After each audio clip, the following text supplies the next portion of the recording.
ಕೃಷಿ ಮತ್ತು ಹೈನುಗಾರಿಕೆ ಕ್ಷೇತ್ರದಲ್ಲಿ ಯುವಕರು ಆಧುನಿಕ ತಂತ್ರಜ್ಞಾನ ಮತ್ತು ವೈಜ್ಞಾನಿಕ ಪದ್ಧತಿಯನ್ನು ಅಳವಡಿಸಿಕೊಂಡರೆ ಕೃಷಿಯನ್ನು ಅತ್ಯಂತ ಲಾಭದಾಯಕ ಉದ್ಯಮವಾಗಿ ಪರಿವರ್ತಿಸಬಹುದೆಂದು ಕರ್ನಾಟಕ ರಾಜ್ಯೋತ್ಸವ ಪ್ರಶಸ್ತಿ ಪುರಸ್ಕೃತ ಪ್ರಗತಿಪರ ಕೃಷಿಕ ಡಾ ಎಂಸಿ ರಂಗಸ್ವಾಮಿ ತಿಳಿಸಿದರು.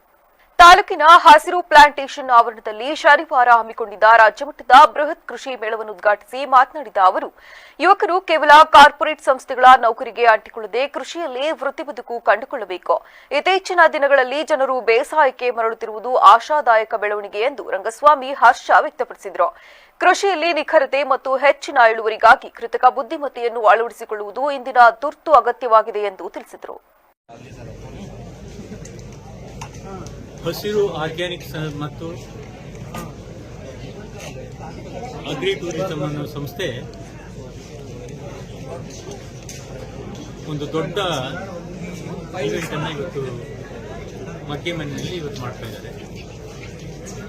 ಈ ಈವೆಂಟ್ಗೆ ನಮ್ಮ ಕರ್ನಾಟಕ ರಾಜ್ಯದಾದ್ಯಂತ ಎಲ್ಲ ರೈತರು ಭಾಗವಹಿಸಿದ್ದಾರೆ ಹಾಗೂ ಎಲ್ಲ ಪ್ರಮುಖ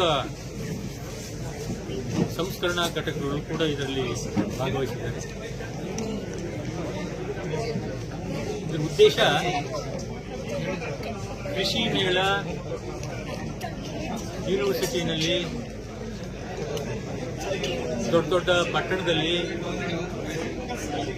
ನಡೀತಾ ಇರೋದು ಸ್ವಾಭಾವಿಕ.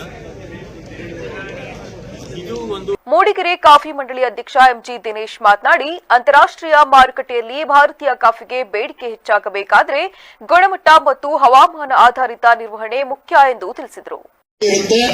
ನಮ್ಮದೇ ಆದ ನಾನು ಇವತ್ತು ಆಕ್ಚುಲಿ ಕ್ವಾಲಿಟಿ ಡಿಪಾರ್ಟ್ಮೆಂಟ್ ಅನ್ನ ಬರೋದು ಕೇಳಿದೆ. ಸುಹಾಸ್ ಬನ್ನಿ, ಇಲ್ಲೇನಾದ್ರೂ ನಾವು ಕಾಫಿ ಮತ್ತೆ ಹಾಲಿನ ಏನಾದ್ರು ಹೊಸ ಪ್ರಾಡಕ್ಟ್ ಅನ್ನ ಮಾಡಬಹುದಾ, ಅದ್ರ ಜೊತೆಗೆ ಅವರೊಂದಿಗೆ ಸೇರ್ಕೊಂಡು ನಮ್ಮಲ್ಲಿ ಒಂದು ಇನ್ಕ್ಯುಬೇಷನ್ ಸೆಂಟರ್ ಅಂತ ಇದೆ. ಸುಮಾರು 70 ಹೊಸ ಸ್ಟಾರ್ಟ್ಅಪ್ ಗಳನ್ನ ಒಂದು ಹ್ಯಾಂಡ್ ಹೋಲ್ಡ್ ಮಾಡಿ ಇವತ್ತು ಡಿಕಾಕ್ಷನ್ ಏನು ವೇಸ್ಟ್ ಇರುತ್ತಲ್ಲ, ಕಾಫಿ ವೇಸ್ಟ್, ಅದರಲ್ಲಿ ಬಯೋಫ್ಯೂಯಲ್ ಮಾಡಿರುವ ಹುಡುಗರು ನಮ್ಮಲ್ಲಿದ್ದಾರೆ. ಹಾಗೆ ಆ ತರ ಬೆಂಕಿನೂ ಮೋಸ್ಟ್ಲಿ ನಮ್ಮ ಇದರಲ್ಲಿ ಇದೀರಾ ನೀವು ಇನ್ಕ್ಯುಬೇಷನ್ ಅಲ್ಲಿ ಇದ್ದಾರೆ. ಬಟ್ ಬಹಳ ಒಳ್ಳೆಯ ಸಾಧನೆಯನ್ನು ಮಾಡಿದ್ದಾರೆ. ಸುಹಾಸ್ ಅವರು ಏನ್ ಹೇಳಿದ್ರು, ಸ್ಪೆಷಾಲಿಟಿ ಕಾಫಿ ನಾವು ಹೆಸರು. ಹೈನುಗಾರಿಕೆಯಲ್ಲಿ ಮಾರುಕಟ್ಟೆ ವಿಸ್ತರಣೆ ಹಾಗೂ ಸಣ್ಣ ರೈತರಿಗೂ ತಂತ್ರಜ್ಞಾನ ತಲುಪಿಸುವ ಕುರಿತು ಉದ್ಯಮಿ ಶೆರಿನ್ ರಂಗಸ್ವಾಮಿ ಮತ್ತು ನಿವೃತ್ತ ವಿಜ್ಞಾನಿ ನಾರಾಯಣಸ್ವಾಮಿ ಮಾಹಿತಿ ನೀಡಿದರು. ಈ ವೇಳೆ ಮೇಳದಲ್ಲಿ ಎಐ ಆಧಾರಿತ ಕೃಷಿ ಉಪಕರಣಗಳು, ಇಸ್ರೇಲ್ ಮಾದರಿಯ ಹೈನುಗಾರಿಕೆ ಮತ್ತು ಜೀವಾಮೃತ ತಯಾರಿಕೆಯ ಪ್ರಾತ್ಯಕ್ಷಿಕೆಗಳು ಗಮನ ಸೆಳೆದವು. ಸೊ ಒಂದು ಕುಕಿ ಕಟರ್ ಮಾಡೆಲ್ ಅಲ್ಲಿ ವಿ ಕಟ್ ಇಟ್ ಡೌನ್. ಹೆಂಗೆ ಓಕೆ, ಏನು ಬೆಸ್ಟ್ ಪ್ರಾಕ್ಟೀಸಸ್ ಏನಿದೆ ಅದನ್ನೆಲ್ಲ ಕಟ್ ಮಾಡಿ 10, 20, 30 ಆನಿಮಲ್ಸ್ಗೆ ಏನೇನ್ ಮಾಡಬೇಕು, ಅವನ ಹತ್ರ ಇರೋ ಫೆಸಿಲಿಟೀಸ್ ಇಲ್ಲ. ನೀವು ಹೊಸದಾಗಿ ಶೆಡ್ ಮಾಡಬೇಡಪ್ಪ, ಏನೇನಿದೆ.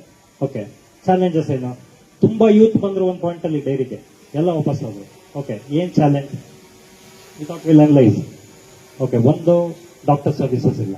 ಓಕೆ, ವಿಲ್ ಕ್ರಿಯೇಟ್ ಅ ಡಾಕ್ಟರ್ನ 24/7 we have one veterinary team. 25 kilometre radius ಅಲ್ಲಿ ಏನ್ ನಾವು ಈಗ ಒಂದು ಪ್ರಾಜೆಕ್ಟ್ ನ ಮಾಡ್ತಾ ಇದೀವಿ ಪೈಲಟ್ ಆಗಿ. ಅಲ್ಲಿ 24/7 ಒಬ್ಬ doctor any time you call them, ಒಂದು 30 ಮಿನಿಟ್ಸ್ ಅಲ್ಲಿ ಡಾಕ್ಟರ್ಸ್ ಬರ್ತಾರೆ. ಇಲ್ಲಿದ್ದಾರೆ ನಮ್ ಕೆಲವು ಫಾರ್ಮರ್ಸ್ ಇದ್ದಾರೆ. ಅದಾದ್ಮೇಲೆ ನೆಕ್ಸ್ಟ್ ಏನು, feeding is the challenge. Feed ಅಲ್ಲಿ ಎಲ್ಲ ಈ ಮುಗ್ಲು ಬಂದಿರೋದು ಆನಿಮಲ್ ಫುಡ್ ಗ್ರೇಡ್ ಅಂದ್ರೆ ನಮ್ಮಲ್ಲಿ ABCD ಲಾಸ್ಟಿಗೆ ಉಳಿದಿದ್ದು ಸೂಪರ್ ಮಾರ್ಕೆಟ್ಸ್ ಎಲ್ಲ ಬಿಟ್ಟು ಆನಿಮಲ್ ಫೀಡ್ ಗ್ರೇಡ್ ಅಂತ ಒಂದಿದೆ, ಅದನ್ನ ಹಾಕಿ ಮಾಡ್ತಾರೆ. ಸೊ ಬೇಡ, ಫ್ರಮ್ ಸ್ಕ್ರಾಚ್ ಅಲ್ಲಿ ಹೋದ್ರೆ ನೀವು ನೋಡಬಹುದು. ಕಾರ್ಯಕ್ರಮದಲ್ಲಿ ತಹಶೀಲ್ದಾರ್ ಕೆಸಿ ಸೌಮ್ಯ, ನಿವೃತ್ತ ಐಎಎಸ್ ಅಧಿಕಾರಿ ರಾಮೇಗೌಡ, ಪ್ರೊಫೆಸರ್ ಮಾಯಣ್ಣ, ಕಾಫಿ ಅಸೋಸಿಯೇಷನ್ನ ಸುಹಾಸ್ ಹಾಗೂ ಮಾಗ್ಗೆ ಮನೆತನದ ಎಂಟಿ ಕೃಷ್ಣೇಗೌಡ ಸೇರಿದಂತೆ ಹಲವು ಕೃಷಿ ಮುಖಂಡರು ಉಪಸ್ಥಿತರಿದ್ದರು.